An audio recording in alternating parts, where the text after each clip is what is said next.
Mr. Beyer, you're recognized. Mr. Chairman, thank you very much, and thank all of you for hanging in here. It's been really encouraging to hear many good ideas about how to provide better services to patients in those latter years of their life. And I really want to thank you for being here to discuss supporting older Americans. Today, more than ever, Americans are working into their later years. And these changing conditions require new methods of support.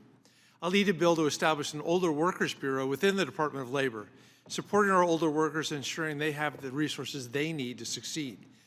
You probably know this is the fastest growing sector of our workforce. And those resources are needed to confront the unique challenges that older workers face. Things like work-limiting health conditions or financially preparing for retirement.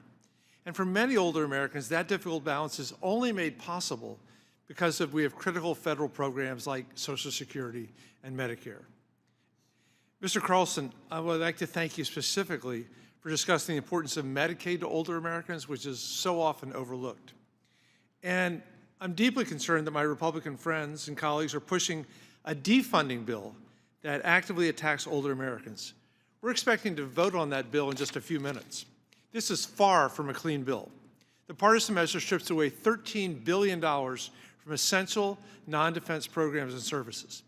That includes cuts to critical medical research, cuts to emergency programs, and even specific cuts to veterans' medical benefits. The bill would cut $280 million in research for treatments and cures for Alzheimer's, despite the fact that 50% of Americans 85 and older will get Alzheimer's or dementia. It cuts research for heart disease, kidney disease, diabetes, and many more serious health conditions that disproportionately affect older Americans.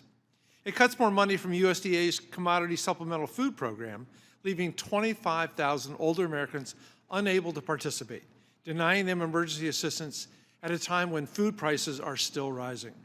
And it omits nearly $23 billion in planned funding for the Toxic Exposures Fund to care for veterans exposed to burn pits, Agent Orange, and other toxic substances. Those veterans, many of whom were exposed to toxic substances in Vietnam, are older Americans. And they're disproportionately older and face severe health impacts from their sacrifices for our country.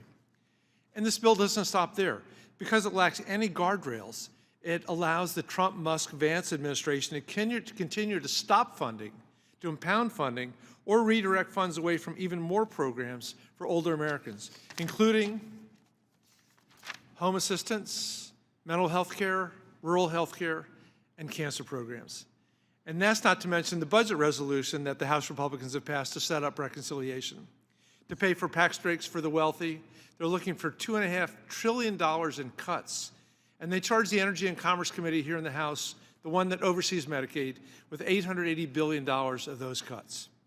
The nonpartisan Congressional Budget Office found that those cuts were not possible without touching Medicaid, which I look at 162,000 Virginians over 65 depend upon. I held a Medicaid roundtable last week in Alexandria, last Friday. We had nursing home managers and owners there. They said it was impossible for them to survive if Medicaid were cut. So, Mr. Carlson, a simple existential question. Put all this together, is it possible to make cuts of this magnitude without undermining the care that older Americans rely upon? The simple answer is no. The program could not survive in a reasonable fashion given the cuts that have been proposed. Well, that's enough. And Mr. Chairman, then I yield back.